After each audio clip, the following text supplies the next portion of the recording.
औज़ु बिल्लाहि मिनश्शैतानिर्रजीम बिस्मिल्लाहिर्रहमानिर्रहीम अम्मा बअदु क़ाल अल्लाहु तबारक व तआला फ़िल क़ुरआनिल मजीद व क़ौलुल हक़ बिस्मिल्लाहिर्रहमानिर्रहीम वरत्तिल क़ुरआन। अल्लाह अपनी लाराए बेअब किताब में इरशाद फरमा रहा है कि कुरान पाक को ठहर ठहर कर पढ़े।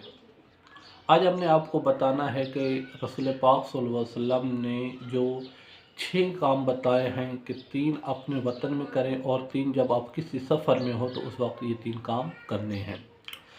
उसमें पहला जो काम ये है कि रसूल पाक सल्लल्लाहु अलैहि वसल्लम फरमाते हैं कि अगर अपने शहर में हैं, अपने वतन में, अपने मुल्क में हैं या अपने गांव में हैं, तो आपको सबसे पहले जो काम करना है आपने वो है कुरान पाक की तिलावत करना। अब हमने सोचना है कि हम कुरान पाक के साथ कितने मुंसलिक हैं, कुरान पाक को हम कितना पढ़ते हैं। अक्सर हमने कुरान को सिर्फ कुरान का नाम ही सुना है, कुछ लोगों ने कुरान को देखा नहीं है। कोई हो मतलब 100 में से कि जिसने कुरान पाक को तर्जुमे के साथ पढ़ा हो। ग़ालिबन वही पढ़ते हैं जो मदरसों में पढ़ते हैं। उसके अलावा जो बुज़ुर्ग होते हैं, जो घर में ना काम करते हैं, बस फारिग ही होते हैं, वो कहते हैं चलो हम कुरान पाक को देख लेते हैं। उस वक्त देखते हैं जब उनकी जवानी ढल जाती है। हालांकि हमने इस कुरान को पढ़कर, हमने इस कुरान के ऊपर अमल करके हमने दुनिया में भी कामयाब होना है और आखिरत में भी कामयाब होना है। हम कुरान से कितनी मोहब्बत रखते हैं। हमने कुरान को सिर्फ मुर्दों के लिए रखा है। सिर्फ जो मुर्दा इस दुनिया पर जो फौत हो जाता है, वो दुनिया पर चला जाता है, तो हम उसकी ख़त्म के लिए कुरान पाक की तिलावत करते हैं। तो क्या हम ये काम अच्छे कर रहे हैं? ठीक, हम अच्छे काम कर रहे हैं, लेकिन उनको फ़ायदा पहुंचा रहे हैं। हमने अपने इस कुरान से क्या लिया है? हमने इस कुरान को पढ़ना, इस कुरान में जो मोमिनीन की अल्लाह ने सिफ़ात बताई है वो देखें। आया हम मोमिन हैं?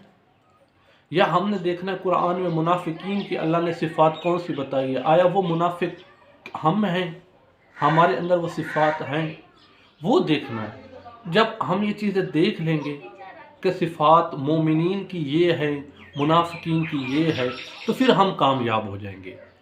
अगर हमने कुरान में से मोमिनीन की सिफ़ात देखी है तो फिर हमें कोशिश करनी चाहिए उन सिफ़ात पे अमल करें। जब हम वो अमल करेंगे तो हम कामयाब हो जाएंगे। अगर हम वो कामयाब होना है तो हमें कुरान को पढ़ना है। अगर हम कुरान पाक को नहीं पढ़ेंगे तो हम दुनिया के ऊपर भी जलील और ख़ार होंगे और आखिरत में भी हमें परेशानी होगी। हमने कुरान पाक को, ये इंसान को इरादा कर लेना चाहिए, एक दफ़ा तो लाजमी कुरान पाक को तर्जुमे के साथ पढ़े। इसमें देखे कि अल्लाह ने मेरे ऊपर क्या क्या चीज़ें वाजिब की है, इसमें मोमिनीन की क्या सिफ़ात है, मुनाफिकीन की सिफ़ात क्या है, इसमें क्या क्या चीज़ें वाजिब है, क्या क्या चीज़ें हराम है, क्या क्या चीज़ें मकरूह, और किस किस चीज़ से अल्लाह ने रोका है। जिस चीज़ से अल्लाह ने रोका है वहाँ उससे रुक जाना चाहिए, और जिस चीज़ का अल्लाह ने हुक्म दिया वो काम करना चाहिए। सिंपल बात। अगर हमने कुरान पाक को पढ़ा तो हमारे दिल साफ़ हो जाएंगे। अगर हमने कुरान पाक को ना पढ़ा तो हम मुनाफिक बन जाएंगे। अब किसी से भी इंसान को मोहब्बत हो ना, तो इंसान जिससे मोहब्बत करता है, अगर उसको जो जो चीज़ पसंद होती है इंसान उसी से ही मोहब्बत करने लग जाता है। तो हम खुदा को मानते हैं, अहले बैत को मानने वाले, अहले बैत से मोहब्बत करने वाले, अहले बैत तो कुरान पाक के साथ हैं। कि जिस तरह नबी को सुल्तान नबी फरमाता है कि मौला अली और कुरान एक साथ है। अगर हमने कुरान तक पहुंचना है तो अहले बैत के साथ मुंसलिक होना। अगर हमने कुरान से पहुंचना है, कुरान तक पहुंचना है तो अहले बैत के साथ। अगर अहले बैत तक पहुंचना है तो कुरान वातसिमू बिहब्लिल्लाहि जमीआ, कि अल्लाह ने ये रस्सी एक ही रस्सी है, लेकिन रस्सी के 2 ही होते हैं तने।